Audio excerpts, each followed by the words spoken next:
വീട്ടിലെവിടെയോ ഒരുപക്ഷെ തുറക്കുകയോ ഒരുപക്ഷെ തുറക്കാതെയോ നിങ്ങൾ സൂക്ഷിച്ചു വച്ചിരിക്കുന്ന ഹാർഡ് ബൈൻഡുള്ള ഈ പുസ്തകത്തിന് ജന്മങ്ങളെ ജന്മാന്തരങ്ങളെ മാറ്റിമറിച്ച ചരിത്രമുണ്ടെന്ന് നിങ്ങൾ അറിയണം.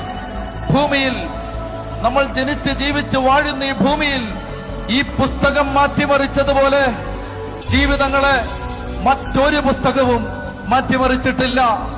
ലോകത്താദ്യമായി അച്ചടിക്കപ്പെട്ട ഗ്രന്ഥം, ലോകത്ത് ഏറ്റവും കൂടുതൽ വിറ്റഴിക്കപ്പെട്ട ഗ്രന്ഥം, ലോകത്ത് ഏറ്റവും കൂടുതൽ ഭാഷകളിലേക്ക് ഭാഷാന്തരം ചെയ്യപ്പെട്ട ഗ്രന്ഥം, ലോകത്ത് ഏറ്റവും കൂടുതൽ ആളുകൾ വായിച്ച ഗ്രന്ഥം, വായിക്കുന്ന ഗ്രന്ഥം, വിറ്റഴിക്കപ്പെടുന്ന ഗ്രന്ഥം, ലോകത്ത് ഏറ്റവും കൂടുതൽ തദ്ദേശീയ ഭാഷകളിലേക്ക് തർജ്ജമ ചെയ്യപ്പെട്ട ഗ്രന്ഥം, 1500 വർഷം കൊണ്ട് 4 ഭൂഖണ്ഡങ്ങളിൽ ഇരുന്നെഴുതിയ ഗ്രന്ഥം, പരസ്പരം കണ്ടിട്ടില്ലാത്തവർ ഉൽപ്പത്തി മുതൽ വെളിപാട് വരെ 73 പുസ്തകങ്ങൾ.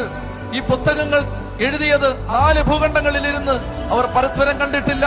എന്റെ പ്രിയപ്പെട്ട സഹോദരങ്ങളെ, അങ്ങനെയുള്ള ഈ ഗ്രന്ഥം, ഉൽപ്പത്തി മുതൽ വെളിപാട് വരെയുള്ള 73 പുസ്തകങ്ങൾ അടങ്ങി ഈ ഗ്രന്ഥം ഒറ്റയ്ക്ക് ഒരുമിച്ച് തുന്നിക്കെട്ടി ഈ കാര്യത്തെക്കുറിച്ച് വ്യക്തതയില്ലാത്ത ഒരുത്തന്റെ കയ്യിലേക്ക് വെച്ചുകൊടുത്തിട്ട് വായിക്കൂ എന്ന് പറഞ്ഞിട്ട് 2 മാസം കഴിഞ്ഞ് വായിച്ചെങ്ങനെയുണ്ടെന്ന് ചോദിച്ചാൽ അദ്ദേഹം പറയും, ഉൽപ്പത്തി മുതൽ വെളിപാട് വരെ എത്ര കൃത്യമായ, യുക്തിപരമായ, ലോജിക്കലായ തുടർച്ച, കൃത്യത, എന്തോ ഒരു ഭദ്രത.